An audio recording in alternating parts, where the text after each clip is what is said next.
రాష్ట్ర వ్యాప్తంగా అంగన్వాడీల సమస్యలను పరిష్కరించాలని కాంగ్రెస్ ప్రభుత్వం ఎన్నికల ముందు ఇచ్చిన హామీలను నిలబెట్టుకోవాలని డిమాండ్ చేస్తూ కామారెడ్డి జిల్లా ఎల్లారెడ్డి నియోజకవర్గంలోని ఎమ్మెల్యే క్యాంపు కార్యాలయాన్ని సోమవారం ఎల్లారెడ్డి డివిజన్ పరిధిలోని ఎల్లారెడ్డి, నాగిరెడ్డిపేట్, డింగంపేట్, గాంధారి మండలాలకు చెందిన అంగన్వాడీల ఆయాలు, టీచర్లు కలిసి ముట్టడించారు.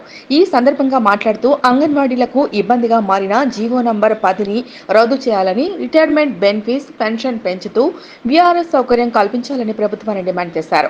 ఇందుకు సంబంధించిన జీవోను జారీ చేయాలని కోరారు. హెల్పర్లకు పాత పద్ధతిలోనే పదోన్నతులు కల్పించాలని, గతంలో 24 రోజులు చేసిన సమ్మెకు వేతనం ఇవ్వాలని కోరారు. కాంగ్రెస్ పార్టీ ఎన్నికలలో ఇచ్చిన హామీ మేరకు అంగన్వాడీలకు నెల జీతం 18,000కు పెంచుతామని, పీఎఫ్ సౌకర్యం కల్పిస్తామని మేనిఫెస్టోలో పొందుపరిచినందుకు గుర్తు చేశారు. కాంగ్రెస్ పార్టీ ఇచ్చిన హామీలను నెరవేర్చకపోగా పైగా వ్యతిరేక విధానాలు అవలంబిస్తున్న కారణంగా తాము తీవ్ర ఆందోళనకు గురవుతున్నట్లు పేర్కొన్నారు.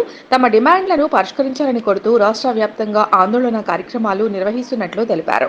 ఎల్లారెడ్డి క్యాంప్ కార్యాలయానికి ముట్టడి కోసం వచ్చిన అంగన్వాడీ కార్యకర్తలతో కాంగ్రెస్ పార్టీ మండల అధ్యక్షుడు కుర్మా సాయిబాబా, ఎమ్మెల్యే మదన్ మోహన్ తో పాటు పలువురు ఫోన్లో అంగన్వాడీ కార్యకర్తలతో మాట్లాడించారు.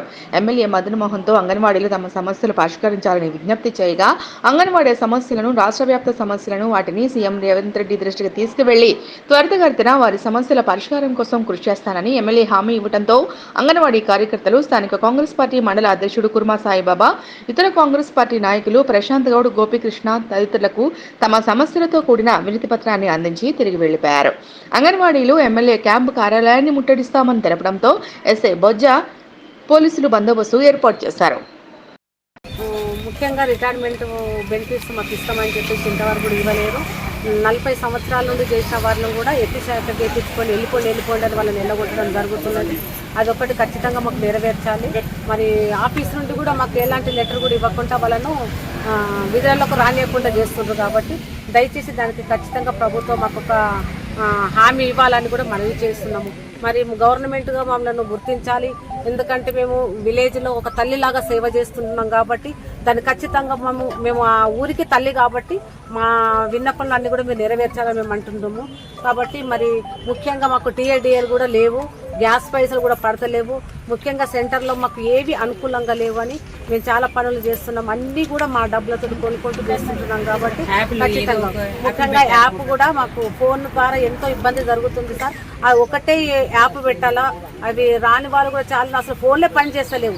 కానీ పని భారం ఎక్కువైపోయి ఫోన్లో యాక్ అయిపోయి మాకు వస్తలేవు. కాబట్టి దయచేసి మాకు అవి ఫోన్లు కూడా దాన్ని చూడాలని మేము గవర్నమెంట్కు అంటున్నాం. ముఖ్యంగా మనకు ఎమ్మెల్యే సార్ మరి అనుకూలంగా అన్నీ అడుగుతాడమని సార్ తోటి మేము మాట్లాడాలని వచ్చినాం. కానీ సార్ లేనందుకు మేము కొద్ది బాధాకరంగా ఉన్నది. సార్ ఖచ్చితంగా మాకు ఇవి అన్నీ కూడా నెరవేర్స్తాడని నమ్ముతూ మరి సార్కు మేము విన్నపత్రం ఇస్తున్నాం.